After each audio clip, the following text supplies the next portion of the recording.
Subscribe as we get the Arsenal lowdown from Fabrizio Romano.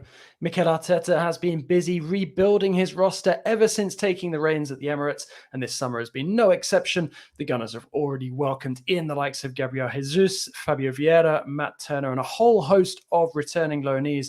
More new signings are hotly anticipated by fans before the start of the season. I'm delighted to say that I'm joined by our resident transfer guru, Fabrizio Romano, to break down all the latest transfer news out of Arsenal. Que Golazo begins right now. Today's Que Golazo episode is presented by Gillette Clear Gel Anti-Perspirant. For those who don't like to sweat, the choice is clear. Gillette is your ticket to all-day freshness. Gillette, the best a man can get. Fab, delighted to be back with you. How are you doing, my friend? Hi, my friend. All good. Thank you as always. And it's always a super pleasure to be here with all the guys sending questions.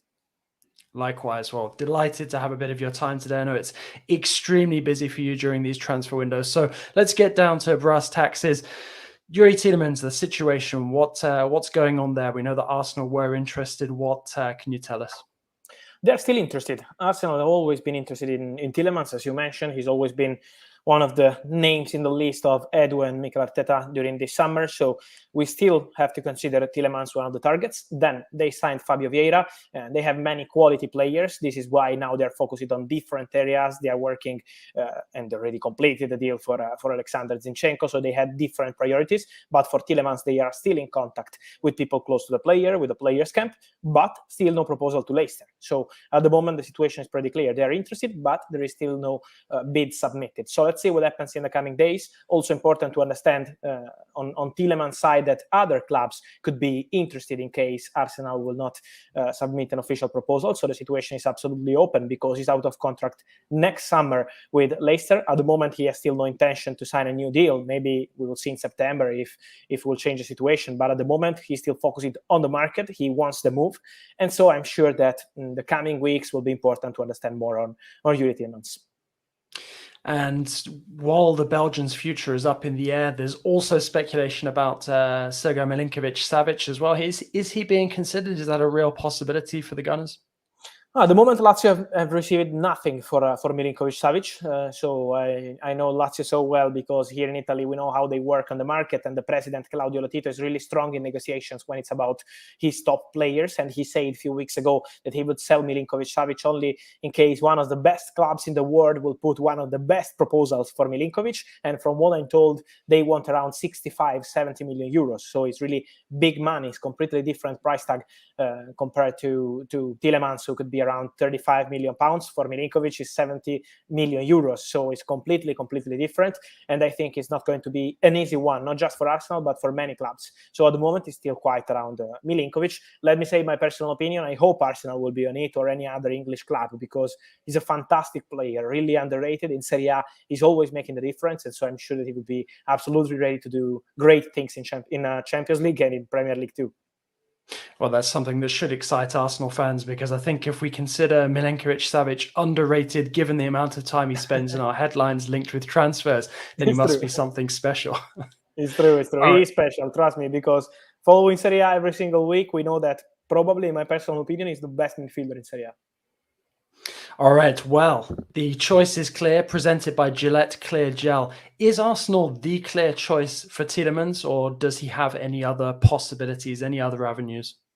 It's his priority, so I would say it's a clear choice because the player would love the move. He would love to join Arsenal, but it's up to Arsenal to submit a proposal and to go strong for him. So he's waiting for Arsenal since April, since May.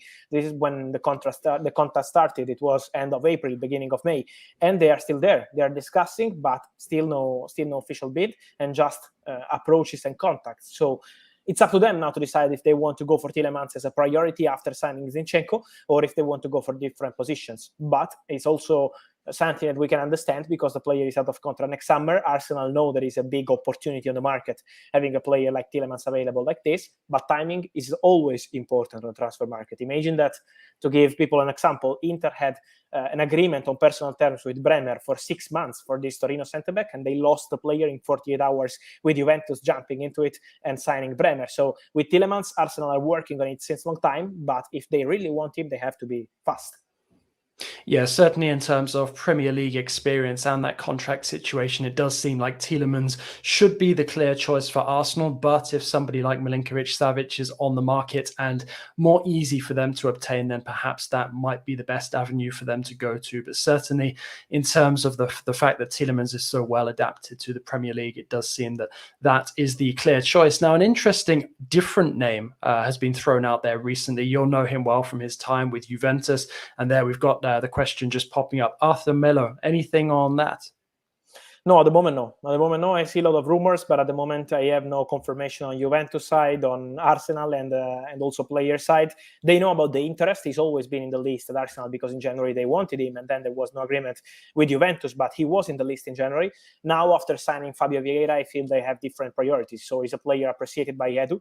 He's Brazilian, so the connection is so easy, but at the same point, it's not something like imminent. At the moment, with Juventus, there are no negotiations for Arthur. And any update on Zinchenko, when that might happen? I think it's a matter of hours now. Everything is signed. Everything is signed with the player. Everything is signed between Arsenal and Manchester City. They're going to pay £30 million guaranteed fee plus £2 million in add-ons. The player will have a 4-year deal. He's already with the team. He's already with Edwin, with Mikel Arteta. So I think it's just a matter of time, and then we will see the announcement. But no issue and no problem. And also we had some rumors on some issues a few days ago on Zinchenko, but that was not true. They never had any problem. They just negotiated for personal terms, and then everything was fine between Zinchenko and Arsenal. Well, we've got a lot to get through still. So I'm going to say big thanks to Phalange Regino, who replied to our tweet about today's episode with 19 questions. We won't be able to get to all of them, unfortunately, but here are a couple of them for you, Fab. First, the Bernd Leno situation. How likely is that Fulham transfer? James Benge and I spoke about it the other day, looking forward to the potential relegation battle in the Premier League. What's Arsenal's valuation, and are there other interested parties in case that move doesn't work out? Yes, we know that the goalkeepers market is always a different one because it's like a domino, and it's important for goalkeepers from top clubs like Arsenal, and in this case, Bernd Leno, to have guaranteed game time. So this is why the player would be happy with the move. But at the moment, there is still no agreement between Fulham and Arsenal. So there is a negotiation. Sergio Rico is another name in the list at Fulham, but at the moment, the priority, from what I'm told, is still Bernd Leno. Let's see if they will be able to find an agreement between clubs. At the moment, I'm told that it's in negotiation, but it's not done yet. And Arsenal are really tough on the market and on selling players. They want to sell some player, but at their conditions. It's the same with Nuno Tavares, because, for example, Atalanta want this man as new left back. Brighton are interested, but Atalanta are really pushing in the last hours, but there is still no full agreement because Arsenal always want their conditions to be respected. And so for Bernd Leno, my feeling is they will keep negotiating in the coming days, but at the moment, as of now, still no agreement. And something else quite close to Arsenal fans' hearts. How far down the line are conversations between Arsenal and Saka? When, if at all, is he likely to extend his contract? Do you think there'll be a release clause inserted into that? At the moment, what I'm told, also today morning, I was checking about Saka, and I'm told that it's in negotiation. 100%. Arsenal want to get it done because they know how important it is to have a long-term contract for the kind of super talents like Bukayo Saka. So they consider Bukayo's contract a priority, but at the moment it's not something imminent. So it's a negotiation. They're discussing about the salary. At the moment, I have no information on release clauses. So we will see at the end of negotiation. But at the moment, I'm told that they are speaking, they're discussing, but it's not something that will take hours or days to announce. It will take some time to negotiate, to find the agreement on the salary, and then to have everything completed. What I can say is that Bukayo Saka, from what I'm told, is really happy with Arsenal. He loves the club. He loves the manager because the relationship with Arteta is very good. And so at the moment, I think there are very good chances to continue together, but it's not fully agreed yet. Lucas Paqueta is another name who's been linked with Arsenal. Is he likely to give his agreement to a potential move to Arsenal? I mean, we're waiting to see if there's any bigger Premier League takers, perhaps. But also, are Arsenal waiting to potentially look for a better deal with Lyon? We know that Aouar has also been in talks with Betis recently. So is it something where either one of those two players is going to leave Lyon, or do you think they could potentially cash in on both and Arsenal are just waiting for the best deal? I think Lyon, as kind of club, are always open to sell players at their conditions. So with big money and big price tags. And so this is the case also for Paquetá, because they always wanted around 65 million euros, maybe with some add-ons. And English clubs hope that this price could be different in the coming weeks, maybe 45, maybe 50 million, and not 65. That is a really big price tag. So at the moment, this is the situation. There is still no official bid from Arsenal. He's a player appreciated by Edu. He knows so well Brazilian players, of course, and Paquetá is doing great with Brazilian national team too, with Lyon. So he's a very good player, and they know him so well. But at the moment, still no bid for Paquetá. Of course, I think it would be Paquetá or Tielemans, not both of them. So they need to make a decision also on which kind of player they want to sign in that position. And for Paquetá, as I mentioned, appreciated, yes, but official proposal, no. What I can say to answer your question is that the player would be happy to join Premier League clubs in general. He would love to have this kind of experience because he played in Brazil, in Italy, and in the Ligue 1, but now he would love to have an opportunity to play in the Premier League. And so let's see if Arsenal or any other English club will decide to submit a proposal for Lucas Paquetá. All right. Well, we've got a mystery winger, according to at Stav FPS, who wants to know who are Arteta and Edu trying to get in terms of a new winger. Good question. Good. I would love to tell you, but at the moment everything is under the radar. So I will try to find out and to tell you in the coming days or in the coming weeks.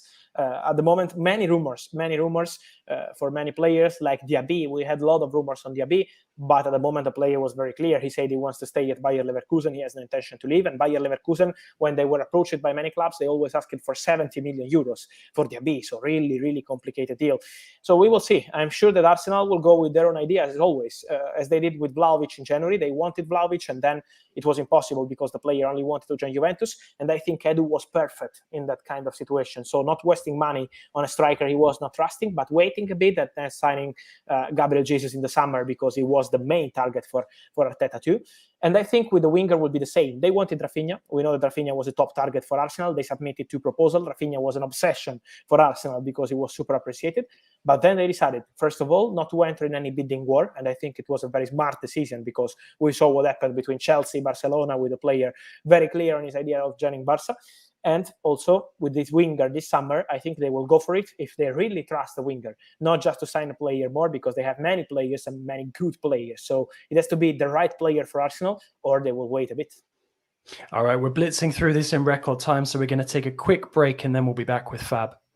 When you're looking at a game that already doesn't have a lot of black women, and then you see Brianna Scurry, and you're just like, this is strange, but I'm liking it. And she's dominating. We're not turning back.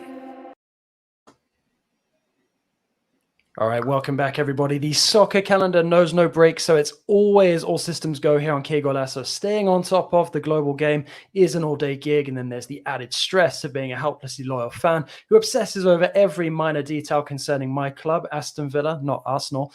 Throw in on top of that the studio lights, the public speaking, breaking news, and it's a recipe for perspiration. But not for yours truly. Fortunately for me, sweat and bad odors are 2 things I never have to worry about thanks to the long-lasting power of Gillette Clear Gel Antiperspirant. I can get on with my day, which mainly involves staying on top of the latest Villa news and telling myself it's strictly for work purposes without breaking a sweat. Gillette Clear Gel Antiperspirant goes on with an anti-white mark formula and protects your nostrils from those nasty armpit under odors while giving you 72-hour sweat protection. And if you want all-day freshness, the choice is clear. Gillette Clear Gel Antiperspirant is a tap-in. So call to arms. Get your Gillette Clear Gel Antiperspirant at a store near you now. All right, Fab, we're back with you now. Returning low knees. What are the plans that Arsenal have for some guys? Like you've got Bellerin, you've got Lucas Torreira, you've got Reece Nelson, William Saliba. What's going on with some of these guys? So I think Torreira, they're looking for proposals. They're waiting for proposals. Valencia could be an option because Gattuso is in love with this player, but we have to see if they can match the conditions. Let me repeat, that Arsenal will sell players or offload players only at their conditions, and this is the case for Torreira. So they want real money and good money because Torreira was fantastic in Serie A with Fiorentina, was one of the best midfielders of the last season. So I think it's pretty reasonable that Arsenal are asking for good money for Torreira. Bellerin, they are still looking for solutions, so he's not part of the plans, and they're looking for a new club, with Betis still keen on signing him, but it depends on the fee, because Betis have no possibilities to spend big money on Hector Bellerin. So we will see in the coming weeks what happens, but this is still a priority also for the player. For Nelson, at the moment he's with the team, but they are also looking for a solution. And for Saliba, it's completely different. Saliba is a world-class talent. I think he's a fantastic player.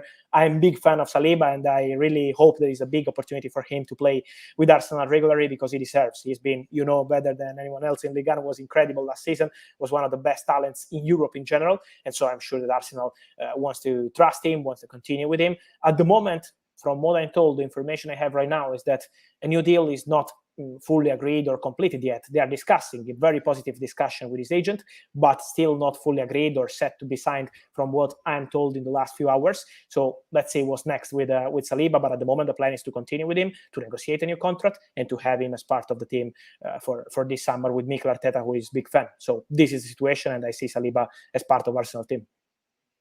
Yeah, absolutely. Top talent indeed. And another Arsenal player who came from Ligue 1 is Nicolas Pepe. Is there any updates on him? Is he for sale, in fact? They are open to sell him.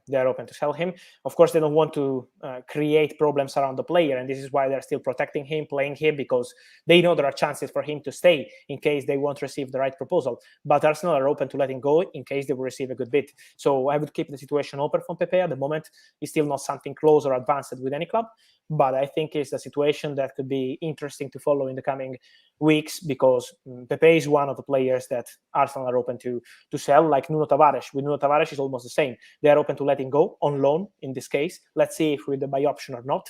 And Atalanta are really pushing. With Marseille, the deal is off, I am told, since last week. Marseille already targeting different players in that position, but Atalanta are really interested in Nuno Tavares, and also Brighton. So let's see what happens. And Xhaka, is there any chance that he'll be renewing soon? Let's see. At the moment, the situation is still quiet around Xhaka. They are still considering his situation as quiet around the club. We had rumors about Bayer Leverkusen, but at the moment I'm told no, this is not the case for Granit Xhaka. So let's see what's next. But I think a big chance was with Roma, because Roma were keen on signing a new midfielder, and we know that Jose Mourinho is a big fan of Granit Xhaka. He wanted him last summer at Roma, but now they signed Nemanja Matic, they have Cristante, they are targeting Frattesi from Sassuolo, so Xhaka is no longer a priority as of now for Roma. All right, moving across London for our final question to you, Fab. We know that time's almost up. And Koundé to Chelsea. What are the updates there? It's progressing well. It's progressing well today. Chelsea yesterday night around midnight sent the contracts and the paperwork to Sevilla to push, because they want to get this deal done as soon as possible. They know that Barcelona are pushing on player side, and this is why Chelsea are in a rush to get it done. They feel they did their best with a £55 million proposal, with the structure of the deal already discussed with Sevilla. So the paperwork are now in Sevilla hands, waiting for Sevilla to say, okay, yes, it's all fine, and the deal is done, and waiting for the player to approve everything. But on verbal basis, between Koundé and Chelsea, everything is very advanced for a 5-year deal. So Chelsea are really confident or optimistic. They're waiting for the final green light since 2 days almost. And so up to Sevilla now, but Barcelona are only speaking on player side, because on Sevilla side, still no bid from Barca as of now. Yeah, just one final small question on that. Obviously, Koundé moving would be a huge boost for Bordeaux, who have been in financial difficulty. Do you know roughly how much of a percentage Sevilla will owe to Bordeaux in that deal, should Koundé make that transfer complete? I will check it out, because there is always kind of private documents on these kind of things, but for sure there is a percentage, and as you mentioned, it's really important for the club. They really need this money, so I don't think it will be really crazy money, but it will be important money for Bordeaux, because they need in this moment. So this percentage is 100% included, and it will help Bordeaux, but I think it's just a matter of hours or days, and then the situation will be completed. I don't see Koundé saga to go like Rafinha for 2 weeks or 3 weeks almost. It will be really fast, and I think this weekend we will know more on Koundé move. All right, everybody, thanks so much for listening to Que Golazo. Please take a minute to nominate us for Best Sports Podcast in the People's Choice Podcast Awards. Link in the description. We're on Apple Podcasts, Spotify, Stitcher, anywhere that you listen to your podcast. We're also available as videos, so subscribe to us on YouTube and you can visit us there. Fab, thank you so much for finding time to hang out with us once again. It's always a pleasure, my friend. Thank you as always. My pleasure, and thank you to all the guys sending questions in the chat. And wish all the best to Arsenal, as we have many Arsenal fans here. That we do. Cheers, guys. Thanks for tuning in. Until next time, it's goodbye.